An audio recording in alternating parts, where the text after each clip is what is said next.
Organización política y administrativa del Tahuantinsuyo.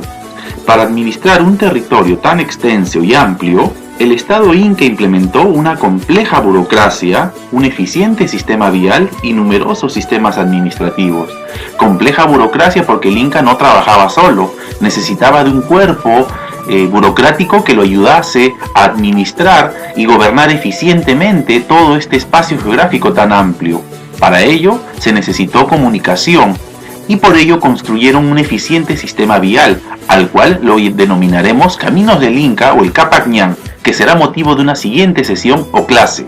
Y además de establecer numerosos centros administrativos por los 4 suyos que permitieron también que esta organización tuviese el ordenamiento, que tuviese la eficacia de poder buscar el beneficio de la población.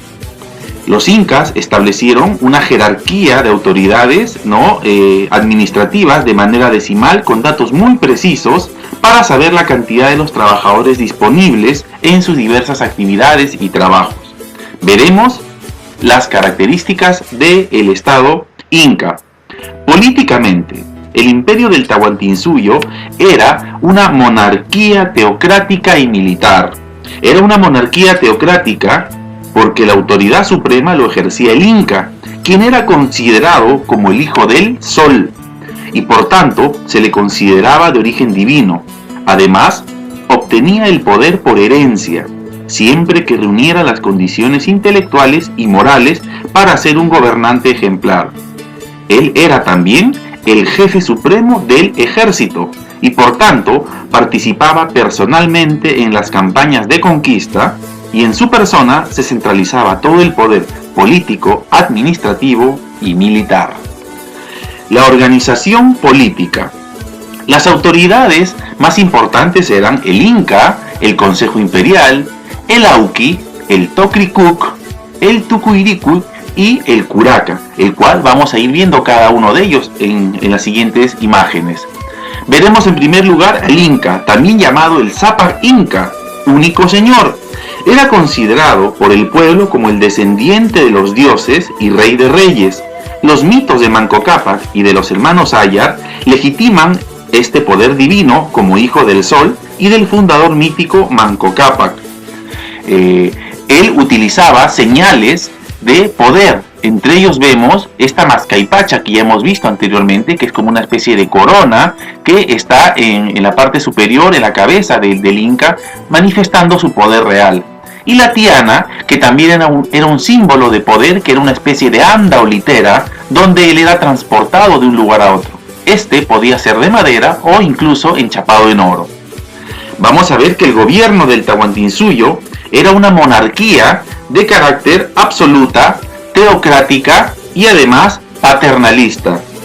Decimos que es absoluta porque los incas, dotados de un poder ilimitado, manejaban a su antojo la vida política, económica, cívica, social y militar del imperio.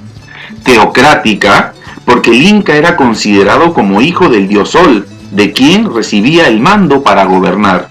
Decimos que es paternalista porque su poder era ilimitado, lo compartía con otras autoridades que deberían procurar el bienestar de los pobres, de allí el apelativo de amador de pobres. Muy lejos estaba el Inca del poder absoluto y tiránico de los reyes de los antiguos imperios orientales. Casado con su legítima hermana, tenía numerosos hijos en la colla y en sus centenares de concubinas, que generalmente eran las hermanas o hijas de los Hatun Curacas, con quienes se unía no con un afán machista, sino por razones políticas. De ese modo mantenía la sujeción de los pueblos al imperio. Él, el Inca, residía en el Cusco, la capital imperial. De ahí partía hacia sus dilatados dominios para conocer personalmente los múltiples problemas y resolverlos para beneficio de su población. A su muerte, el Inca le sucedía el hijo que reuniese las mejores condiciones y aptitudes para ser un buen gobernante. Vamos a ver ahora el Consejo Imperial, o también llamado el Tahuantinsuyo Camachic. Para los efectos de un gobierno eficiente, el Inca designaba a 4 nobles, 4 personas de su entera confianza como consejeros para tomar decisiones de suma importancia para el Estado. A estos funcionarios se les conoce con el nombre de apocunas, y cada uno representaba a un suyo del imperio, por lo que también se les llamaba aposuyos, ¿no? Estos representaron a cada uno de los suyos y daban cuenta de su labor desarrollada en sus respectivas regiones y asesoraban al Inca en cuestiones de mayor trascendencia para perfeccionar el proceso administrativo. Estos aposuyos, en su condición de tal, ¿no?, eran el Consejo Imperial y que precisamente integraron parte de la jerarquía administrativa en el Imperio Incaico. Veremos ahora el Auqui. El Auqui, ese era el príncipe heredero, y este era elegido entre todos los hijos del Inca, que eran numerosos por cierto. El Auqui debería ser elegido de acuerdo a sus aptitudes y dotes. Debería ser valiente, con mucho coraje, astucia, entre otros. Además, al ser designado, este usaba una mascaipacha pero de color amarillo y era educado para las labores de gobierno con los amautas, que eran los profesores más destacados en los Yachayhuasi. Él era el hijo del Inca y de la Coya, ¿no? No siempre era el primogénito, sino aquel, como ya lo dije, el que reunía mejores habilidades, ¿no?, y aptitudes para ello. Y este era elegido a temprana edad, muy jovencito, ¿no?, y desde entonces se le educaba esmeradamente para posteriormente gobernar con su padre y de esta forma familiarizarse con las delicadas funciones del Estado. El Auqui también fue un personaje importante en esta escala. Veremos ahora el Tocricuc, que era conocido como el gobernante de las provincias, ¿no?, o conocido también como el gobernador, según los cronistas. Era la autoridad designada por el propio Inca en las grandes provincias o huamanís. Tenía como responsabilidad todo lo relacionado con el aspecto administrativo, a fin de que haya bienestar y tranquilidad en su jurisdicción. Dependía del Inca y de su consejo, y viajaba al Cusco para participar en las grandiosas fiestas como la del Inti Raymi. Entonces, sus funciones eran netamente administrativas, militares, y además debía de supervisar todas las obras de construcción públicas en beneficio de la población.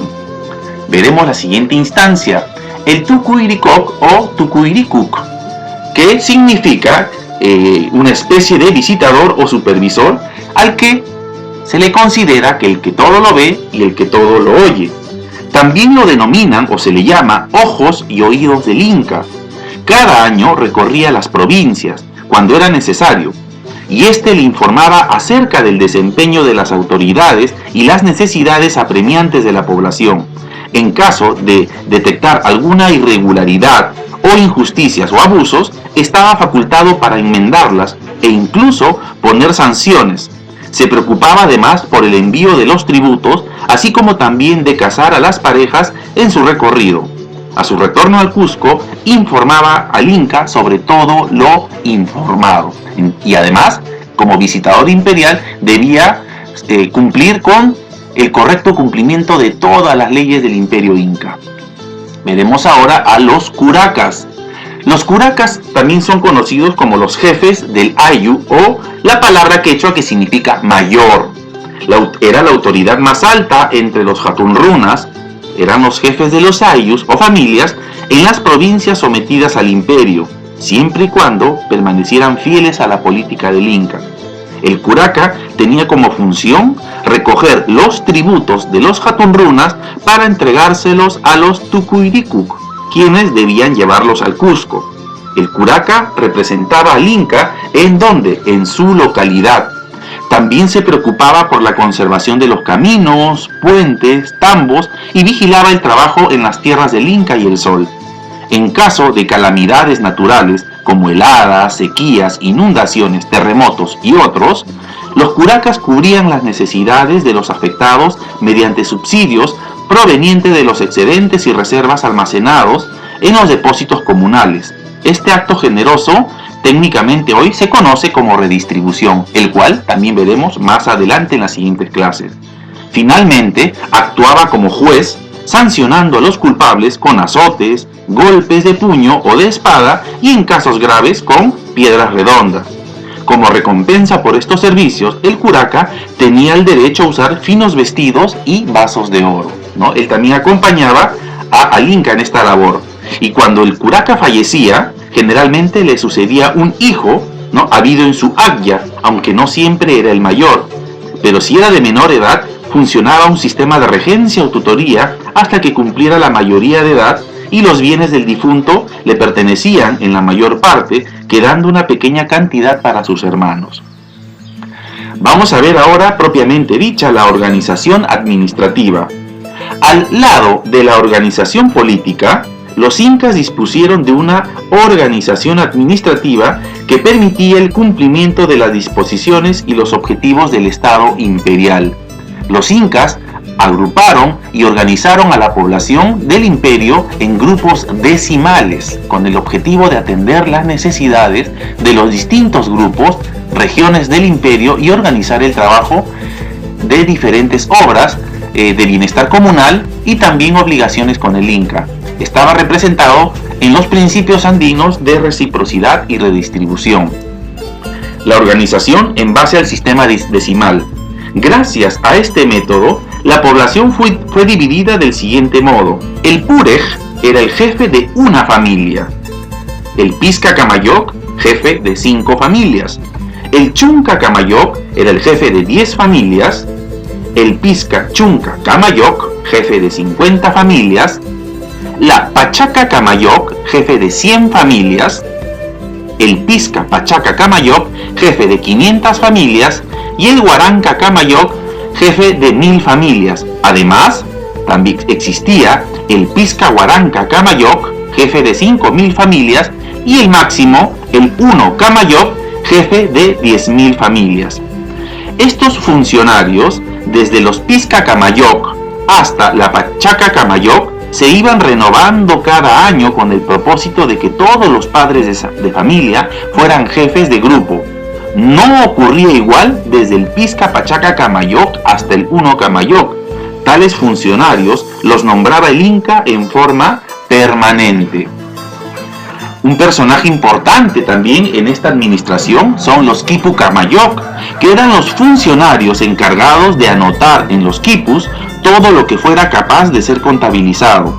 Al mismo tiempo, interpretaban su significado. Para ello, concurrían a los Yachayhuasi, donde aprendían durante un buen número de años el valor de los nudos simples, dobles y triples y lo que simbolizaban los colores de los quipus. Ellos eran los encargados propiamente dichos de los manejos y las cuentas estadísticas, ¿no? Y el quipu era considerado precisamente un sistema de contabilidad. ¿Pero qué era el quipu? El quipu, que proviene de un nombre quechua, del vocablo quipú, que significa nudo, ligadura, atadura o lazada, fue un instrumento de almacenamiento de información consistente en cuerdas de lana o algodón de diversos colores, provistos de nudo, usado por las civilizaciones andinas. Por los cronistas se sabe que el amarillo simbolizaba el oro, el blanco la plata y la paz, el rojo la sangre o la guerra, el negro el tiempo, el morado a los curacas y el encarnado al Inca. Los nudos significaban además cantidades. Mediante estos nudos y colores que fijaban en los cordeles, los Quipu Camayoc contabilizaban con exactitud la entrada y salida de todos los bienes del Estado, el control demográfico de la población y el potencial que existía en el imperio, el número de mitayos y soldados, los alimentos y tejidos que se guardaban en los tambos, además de las cantidades de oro, plata, ganado, entre otros. Entonces vemos que la eficiente organización política y administrativa del imperio incaico permitió que éste se desarrollase de una forma magnífica. Muchas gracias por la atención prestada. Ahora vamos a estar atentos a las indicaciones que te voy a dar para la actividad de esta clase. Nos vemos muy pronto, chicos. Gracias por tu atención.